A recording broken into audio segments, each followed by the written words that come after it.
Not so long ago, in a not too far off land, there was a company that was loved by kids of all ages thanks to the power of the ancient brick. But as time would move on, the company would grow stronger and stronger, franchise by franchise. But one franchise was considered popular in the toy company. It eventually became a TV series. So I, Mad Hair Patrick, stepped forward to see how well does this series hold up. Oddly enough, there was a time when Ninjago Master of Spinjitzu was considered a household name for the LEGO company, even before the LEGO movie existed. It was considered one of the most popular original marketing properties by the LEGO company next to LEGO City, Nexo Knights, and Legends of Chima. And Ninjago will be noticeable enough to have its own non-canon movie like the LEGO movie and the LEGO Batman movie. Ever since the two-part pilot special became popular, it eventually became an anime series. And thanks to an anonymous viewer who asked me if I'm going to review the series, I accepted the challenge. Now for this review, I'm going to use the same technique I do with my Total Drama Seasons review, where I'm only going to focus on the first season since the other seasons have their very own different stories, and of course there will be major spoilers if I did that anyway. Also, just to be on the safe side and to avoid any copyright issues, I will use some photos of the series while still using some clips from the series. Welcome to another episode of the Wonder Reviews. Let's see if this series unlocks its full potential. This is the first season of LEGO Ninjago, Rise of the Snakes. After the events from the two pilot episodes, the ninjas are just laying low, figuring there is no sense of danger or when the main villain from last time, Lord Garmadon, is coming back. But apparently there is danger in the Ninjago world because Garmadon's son, Lloyd, has unlocked some sacred temples that are home to a tribe of snakes known as the Serpentines. And one of the snakes, named Pythor, has his own personal goal to find these fang blades so he can awaken the Great Devourer. But while that is happening, the ninjas found out that there is a prophecy that one ninja will rise above the others and become the Green Ninja, which that ninja will eventually go into battle to defeat Garmadon. Now the ninjas must stop the Serpentines, unlock their full potentials, and figure out who will become the Green Ninja. If I can describe the entire series in general, it's pretty much the Karate Kid story mixed with the Power Rangers. It's when the ninjas have to learn a lesson based on the event from each episode, and it does have some predictable moments like the goal to unleash the Great Devourer. And the humor in the series is considered juvenile with a few giggles from time to time. So yeah, it's kind of a simple cartoon series, but what I really liked about this series is actually the Legends of Ninjago.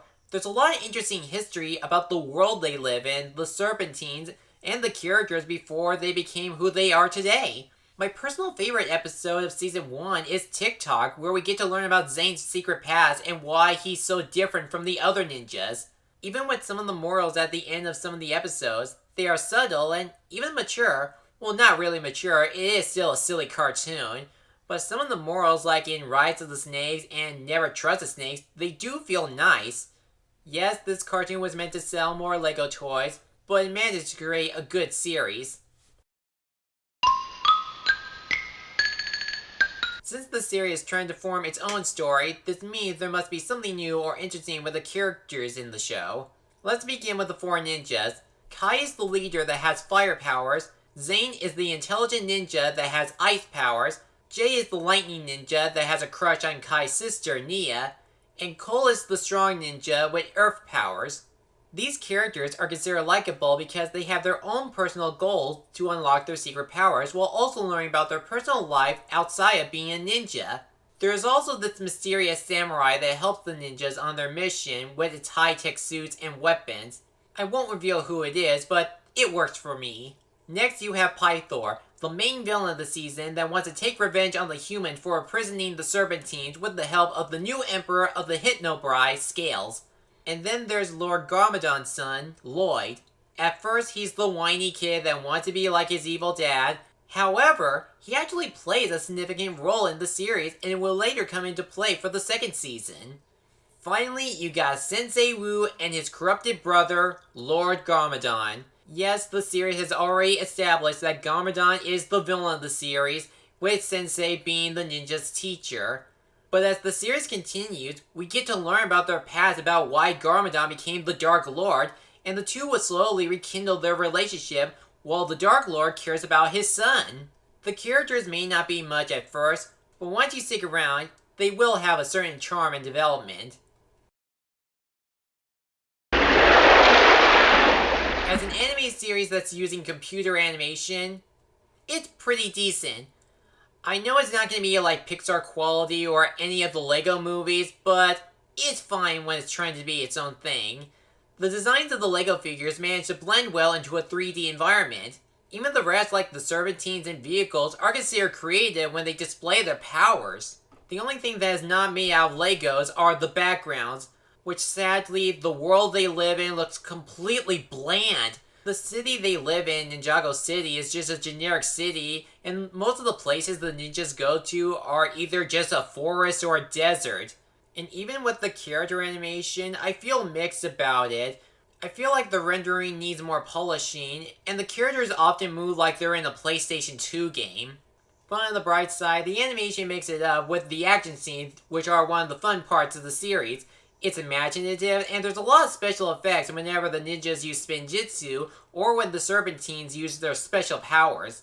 It's not the best animation I've seen on TV, but it is passable to be a Lego TV series. It may be a motivation to buy some Legos, but I kinda like this show.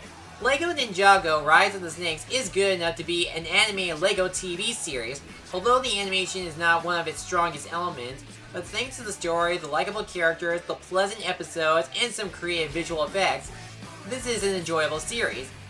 Kids will definitely have fun with the series, but my only recommendation is that if you really like one of those Lego TV series like Legends of Chima or Nixo Knights, or you're looking for a TV series that has a Karate Kid story, this is worth watching.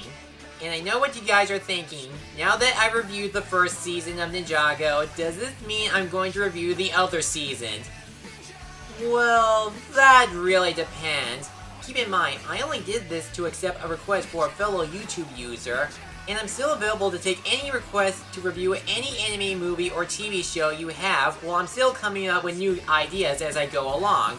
However, I am planning to review the Lego Ninjago movie once it's finally out in theaters, so rather if I'm going to review the future seasons or not, the first season is good enough to continue the series as it wants. It's no masterpiece, but it is still an enjoyable season. Now if you'll excuse me, I must continue to practice my spinjitzu.